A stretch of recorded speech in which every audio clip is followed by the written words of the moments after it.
আসসালামু আলাইকুম, সবাইকে স্বাগত জানাচ্ছি বিডি দর্পণের নিয়মিত আয়োজন আজকের দুনিয়ায়।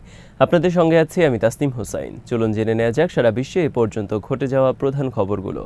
অবরুদ্ধ গাজার রাফা এলাকায় ছদ্মবেশী একাধিক ইসরায়েলি সেনার ওপর হামলা চালিয়েছে হামাসের সামরিক শাখা আল কাসাম ব্রিগেডস ও সারায়া আল কুদস ব্রিগেডস। হামাস এক বিবৃতিতে জানিয়েছে, দখলদার সেনারা বেসামরিক পোশাক পরে রাফা শহরে অবস্থান নিয়েছিল। তারা শহরের ইউরোপিয়ান হাউজিং এলাকায় একটি বাড়িতে অবস্থান করছিল। ভিডিওতে দেখা যাচ্ছে সাধারণ মানুষের পোশাক পরে কিছু মানুষ একটি ভবনের সামনে দাঁড়িয়ে আছেন। তাদের সবার হাতে ভারী অস্ত্র ছিল। এর কিছু সময় পর তাদের লক্ষ্য করে বোমার বিস্ফোরণ ঘটানো হয়।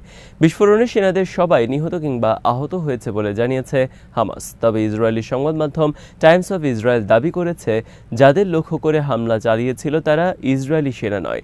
এই ব্যক্তিরা রাফা এলাকার সশস্ত্র দলের নেতা ইয়াসির আবু সাবাবের লোকজন।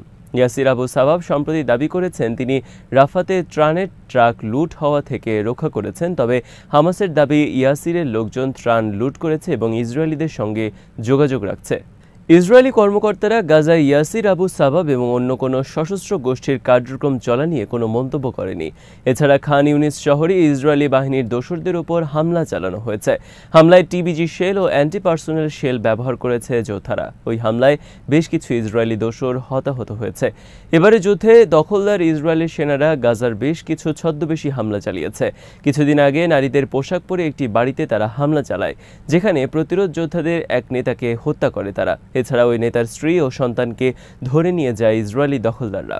ওই সময় তাদের হামলায় সেখানে আরও অন্তত 6 জন নিরীহ বেসামরিক মানুষ নিহত হয়েছিলেন। গাজায় তীব্র মানবিক সংকট নিরসনে পদক্ষেপ না নিলে ইসরায়েলি নাগরিকদের উপর নিষেধাজ্ঞা আরোপের হুমকি দিয়েছেন ফ্রান্সের প্রেসিডেন্ট ইমানুয়েল ম্যাক্রন। শুক্রবার সিঙ্গাপুর সফরে দেশটির প্রধানমন্ত্রী লরেন্স ওয়াংয়ের সঙ্গে এক যৌথ সংবাদ সম্মেলনে তিনি বলেন, মানবিক অবরোধ একটি অস্থির ও অগ্রহণযোগ্য পরিস্থিতি সৃষ্টি করছে। যদি কয়েক ঘন্টা বা কয়েক দিনের মধ্যে গাজায় মানবিক পরিস্থিতির সঙ্গে সঙ্গতিপূর্ণ পদক্ষেপ নেওয়া না হয়, তাহলে আমাদের সম্মিলিত অবস্থান আরও কঠোর করতে হবে। ফরাসি প্রেসিডেন্টের এই মন্তব্য এমন এক সময় এসেছে যখন ইসরায়েলের 3 মাসব্যাপী অবরোধে গাজায় দুর্ভিক্ষের আশঙ্কা প্রবল হচ্ছে। সহায়তা সংস্থাগুলো বলছে, প্রতি 5 জনের একজন চরম খাদ্য সংকটে রয়েছে। ম্যাক্রন বলেন, ইসরায়েল সবসময় মানবাধিকার মেনে চলছে, এই অনুমান থেকে আমাদের বেরিয়ে আসতে হবে। তবে ফরাসি প্রেসিডেন্ট আরও বলেন, আমি এখনও আশা করি ইসরায়েল সরকার তাদের অবস্থান পরিবর্তন করবে এবং আমরা অবশেষে একটি মানবিক সাড়া দেখতে পাব। তিনি বলেন, ফিলিস্তিন রাষ্ট্রের স্বীকৃতি শুধু নৈতিক কর্তব্য নয়, এটি একটি রাজনৈতিক প্রয়োজনীয়তাও। তবে এই স্বীকৃতির আগে কিছু শর্ত পূরণ করতে হবে, যার মধ্যে হামাসের নিরস্ত্রীকরণ অন্যতম।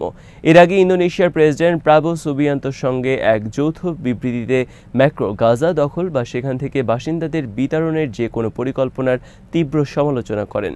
এদিকে ইসরায়েল আন্তর্জাতিক চাপের মুখে গাজায় সামান্য পরিমাণ খাদ্য ও ঔষধ প্রবেশের অনুমতি দিলেও বাস্তব পরিস্থিতি অবনতির দিকেই যাচ্ছে। যুক্তরাষ্ট্র ও ইসরায়েলের সহায়তায় প্রতিষ্ঠিত নতুন বেসরকারি সংস্থা গাজা হিউম্যানিটেরিয়ান ফাউন্ডেশনের মাধ্যমে যে সামান্য সহায়তা পৌঁছেছে তা দুর্নীতি, লুটপাট ও সহিংসতার মধ্যে সীমাবদ্ধ থেকেছে। একাধিক সহায়তা কেন্দ্রে সহিংসতা হয়েছে। আল জাজিরার প্রতিবেদনে বলা হয়েছে, শুক্রবার গাজার মধ্যাঞ্চলে সহায়তা নিতে আসা লোকজনের ওপর ইসরায়েলি বাহিনী গুলি চালালে বেশ কয়েকজন আহত হন। জাতিসংঘের ফিলিস্তিনি শরণার্থী সংস্থা জানিয়েছে, তাদের জর্ডানের আম্মানে থাকা গুদামে বিপুল পরিমাণ খাদ্য, ঔষধ ও স্বাস্থ্য সামগ্রী মজুদ রয়েছে। অনুমতি মিললেই গাজায় পৌঁছানো সম্ভব বলে জানিয়েছে সংস্থাটি। যুক্তরাষ্ট্রের প্রেসিডেন্ট ডোনাল্ড ট্রাম্পের প্রস্তাবিত পারমাণবিক চুক্তিকে গুরুত্ব না দিলে ইসরায়েলি সামরিক হামলার মুখে পড়তে পারে বলে ইরানকে সতর্ক করে দিয়েছে সৌদি আরব। 2 উপসাগরীয় ও 2 ইরানি সূত্র ব্রিটিশ বার্তা সংস্থা রয়টার্সকে জানায়, গত 17 এপ্রিল তেহরানে একটি গোপন বৈঠকে সৌদি প্রতিরক্ষামন্ত্রী প্রিন্স খালিদ বিন সালমান এই বার্তা পৌঁছে দেন ইরানের সর্বোচ্চ নেতা আয়াতুল্লাহ আলী খামেনির কাছে। বৈঠকে ইরানের প্রেসিডেন্ট মাসুদ পেজিশকিয়ান, সেনাপ্রধান মোহাম্মদ বাঘেরি এবং পররাষ্ট্রমন্ত্রী আব্বাস আরাকচি উপস্থিত ছিলেন। সূত্রগুলো জানায়, সৌদি বাদশাহ সালমান বিন আবদুল আজিজ নিজের পুত্র খালিদকে এই বার্তা দিয়ে পাঠান, কারণ তিনি মধ্যপ্রাচ্যে নতুন করে অস্থিরতার আশঙ্কায় উদ্বিগ্ন। খালিদ বলেন, ট্রাম্প দীর্ঘ আলোচনা সহ্য করবেন না, দ্রুত চুক্তিতে পৌঁছাতে হবে, না হলে কূটনৈতিক পথ বন্ধ হয়ে যাবে। তিনি সতর্ক করেন, চুক্তি না হলে ইসরায়েলি হামলার আশঙ্কা রয়েছে, যা গাজা ও লেবাননে চলমান সহিংসতার মধ্যে নতুন করে উত্তেজনা ছড়াবে। এই বৈঠকের বিষয়ে সৌদি আরব এবং ইরানের কর্তৃপক্ষ কোনো মন্তব্য করেনি। 2016 সালের পর এটি ছিল সৌদি রাজপরিবারের কোনো সিনিয়র সদস্যের প্রথম তেহরান সফর। 2023 সালে চীনের মধ্যস্থতায় দুই দেশের সম্পর্ক স্বাভাবিক হয়। বৈঠকে মাসুদ পেজেশকিয়ান জানান, ইরান অর্থনৈতিক চাপ কমাতে একটি পারমাণবিক চুক্তি চায়। তবে তিনি বলেন, কেবল ট্রাম্প একটি চুক্তি চান বলে ইরান নিজের ইউরেনিয়াম সমৃদ্ধকরণ কর্মসূচি পুরোপুরি বন্ধ করতে প্রস্তুত নয়। ট্রাম্প সম্প্রতি ইসরায়েলের প্রধানমন্ত্রী নেতানিয়াহুর উপস্থিতিতে ঘোষণা দিয়েছেন, তেহরানের সঙ্গে আলোচনা চলছে। অথচ নেতানিয়াহু তখন ইরান বিরোধী সামরিক সমর্থন চেয়ে ওয়াশিংটন গিয়েছিলেন। সূত্রমতে ইরানি পক্ষ ট্রাম্প প্রশাসনে অনিশ্চিত এবং অসম কৌশল নিয়ে উদ্বেগ প্রকাশ করেছে, কারণ তারা আগে সীমিত সমৃদ্ধকরণ মেনে নিয়েছে, আবার কখনো তা পুরোপুরি বন্ধের দাবি এসেছে। গাজায় যুদ্ধবিরতি সংক্রান্ত যুক্তরাষ্ট্রের প্রস্তাবে সম্মতি দিয়েছে ইসরায়েল। তবে হামাস বলেছে, প্রস্তাবের শর্তগুলো তাদের চাওয়া পূরণ করছে না, তাই তারা এটি এখনও পর্যালোচনা করছে এবং শিগগিরই আনুষ্ঠানিক উত্তর জানাবে। তবে বিবিসিকে হামাসের একজন শীর্ষ কর্মকর্তা স্পষ্টভাবে জানিয়েছেন, যুক্তরাষ্ট্রের প্রস্তাব তারা প্রত্যাখ্যান করবে। হোয়াইট হাউসের মুখপাত্র ক্যারোলাইন লেভিট জানিয়েছেন, ইসরায়েল এই প্রস্তাবে সই করেছে। যদিও প্রস্তাবের বিস্তারিত প্রকাশ করা হয়নি, তবে এই বিষয়ে অবগত একটি সূত্র রয়টার্সকে জানিয়েছে, প্রস্তাবের প্রথম ধাপে 60 দিনের যুদ্ধবিরতি ও গাজায় মানবিক সহায়তা প্রবেশের কথা রয়েছে। আর ইসরায়েলি সংবাদ মাধ্যম জানিয়েছে, এই প্রস্তাব অনুযায়ী হামাস 2 ধাপে 10 জন জীবিত পণবন্দী ও 18 লাশ ইসরায়েলের কাছে হস্তান্তর করবে। এর বিনিময়ে 60 দিনের যুদ্ধবিরতি এবং ইসরায়েলি কারাগারে বন্দী ফিলিস্তিনিদের মুক্তি দেবে ইসরায়েল। হামাসের সিনিয়র কর্মকর্তা সামি আবু জুহরি রয়টার্সকে জানিয়েছেন, তারা এই প্রস্তাব খতিয়ে দেখছে। তবে তিনি জানান, প্রস্তাবের শর্তগুলো ইসরায়েলের পক্ষেই। এতে যুদ্ধ বন্ধ, ইসরায়েলি সেনা প্রত্যাহার বা মানবিক সহায়তা প্রবেশের কোনো প্রতিশ্রুতি নেই, যা হামাস দাবি করে আসছে। আর হামাসের আরেক শীর্ষ নেতা বিবিসিকে জানান, এই প্রস্তাবে হামাসের মূল দাবি, যেমন যুদ্ধ বন্ধ ও গাজা থেকে ইসরায়েলি সেনা প্রত্যাহার, অন্তর্ভুক্ত নয়। তাই গোষ্ঠীটি এই প্রস্তাব গ্রহণ করবে না। তিনি জানান, হামাস যথাসময়ে তাদের লিখিত উত্তর জানাবে। ইসরায়েলি সরকার এই বিষয়ে আনুষ্ঠানিকভাবে কোনো মন্তব্য করেনি। তবে ইসরায়েলের প্রধানমন্ত্রী বেনিয়ামিন নেতানিয়াহু বৃহস্পতিবার পণবন্দীদের পরিবারের সাথে আলোচনায় উইটকফের পরিকল্পনা গ্রহণের কথা জানিয়েছেন বলে জানা গেছে। গত মার্চে 2 মাস স্থায়ী যুদ্ধবিরতি ভেঙে ইসরায়েল গাজায় দ্বিতীয় দফা হামলা শুরু করে। ইসরায়েল বলছে, যুদ্ধবিরতি টিকিয়ে রাখতে হলে হামাসকে অস্ত্র ত্যাগ এবং তাদের সামরিক এবং প্রশাসনিক কাঠামো ভেঙে দিতে হবে। সে সঙ্গে গাজায় এখনও আটক 58 জন পণবন্দীকে মুক্তি দিতে হবে। অন্যদিকে হামাস ইসরায়েলের এই দাবি প্রত্যাখ্যান করেছে এবং বলেছে, ইসরায়েলকে গাজা থেকে সেনা প্রত্যাহার করতে হবে এবং যুদ্ধ বন্ধে প্রতিশ্রুতি দিতে হবে।